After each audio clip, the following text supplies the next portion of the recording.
Hoy, en ¿Cómo sucedió? El centenario de la Revolución Rusa de febrero. Bienvenidos.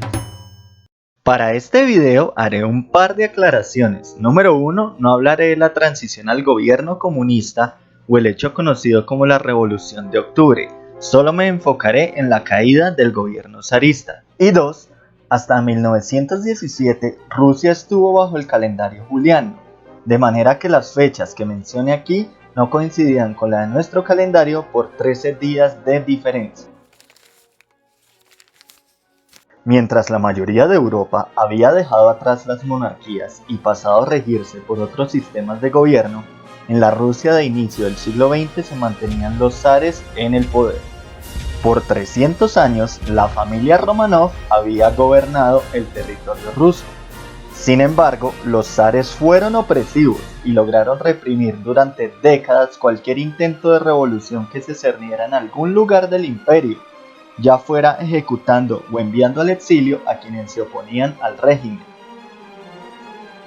En la segunda mitad del siglo XIX se eliminó la servidumbre en el campo, y con ello, los campesinos rusos empezaron a emigrar a las ciudades en busca de mejor calidad de vida en la naciente industrialización rusa. Sin embargo, la pobreza continuó. Ahora la población pasaba hambre en las ciudades, mientras la nobleza mantenía su estilo de vida de lujos intactos y los industriales tenían en condiciones precarias a los trabajadores. Esto originó que poco a poco se fueran armando grupos de trabajadores, muchos de ellos motivados por las ideas socialistas de Marx y Engels, pero la represión del imperio continuaba. En 1904, Rusia estaba en guerra contra Japón y al año de la misma iba perdiendo. Esto originó un fenómeno. No solo se mostraba débil ante el mundo, sino que desvanecía la moral del país que se sentía humillado ante esta derrota. Sumado a ello, el país atravesaba por un invierno duro, de manera que el 9 de enero de 1905, cientos de miles de personas marcharon pacíficamente al Palacio de Invierno del zar en San Petersburgo, rogando por reformas que los favorecieran, pero el ejército zarista abrió fuego, matando a cientos de personas y dejando a miles heridos.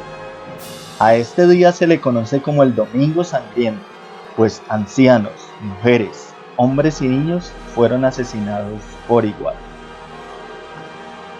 Este momento marcó un punto de quiebre con el zar Nicolás II, pues el pueblo perdió la confianza en este y empezó a dejarse tentar por la idea de revolución. En octubre de ese mismo año hubo un primer encuentro de representantes de los trabajadores en San Petersburgo y se denominaron como soviets. Al tiempo hubo levantamientos armados y revolución en el país, tanto que el zar Nicolás II prometió conformar una asamblea de representantes y prometió reformas en el gobierno a futuro. La asamblea conocida como Dumas fue constituida, pero las reformas no llegaron. El zar Nicolás II la controlaba a su antojo. Los años pasaron y en 1914 estalló la Primera Guerra Mundial. El pueblo y todos los partidos, excepto el socialdemócrata, apoyaron al zar en su intención de defender a Serbia del imperio austrohúngaro. Pero una vez más, empezaron las derrotas del ejército ruso y la moral del pueblo se empezó a volcar contra el emperador, que tuvo que ir en persona al campo de batalla a dirigir al ejército. Sin embargo, esto no fue suficiente y las derrotas continuaron. Así llegó el invierno gélido de 1916.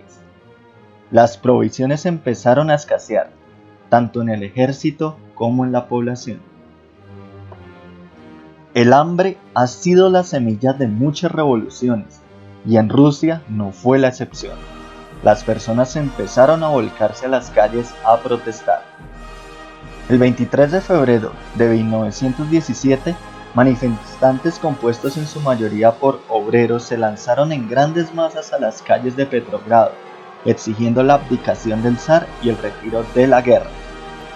Con el paso de los días, los militares que habían sido enviados a contener a la población se empezaron a unir a los manifestantes, al igual que los miembros de la Asamblea Duma. El caos y la rebelión se extendió por todo el imperio, tanto que el 2 de marzo el zar volvía a Petrogrado en un tren a tratar de retomar el control, pero ya era muy tarde. Este tren fue interceptado y allí mismo miembros de la asamblea obligaron a Nicolás II a firmar un documento donde renunciaba a su poder. Este hecho marcó la caída del régimen zarista. Un gobierno provisional fue formado por el Soviet de Petrogrado. Sin embargo, los líderes bolcheviques no creían en este gobierno, pero motivados por la abdicación del zar, estos líderes como Lenin, Trotsky o Stalin volvieron del exilio en el extranjero. La revolución rusa aún no llegaba a su fin, y por ello nunca se les olvide que la historia la escriben los vencedores, que no es una verdad absoluta, pero nunca está de más ser curiosos y preguntarnos a nosotros mismos cómo sucedió. Gracias por ver este video, no olvides compartirlo con tus amigos, darle me gusta o comentar con algún tema que quieras ver en otra ocasión. Esto fue Cómo Sucedió. Arrivederci.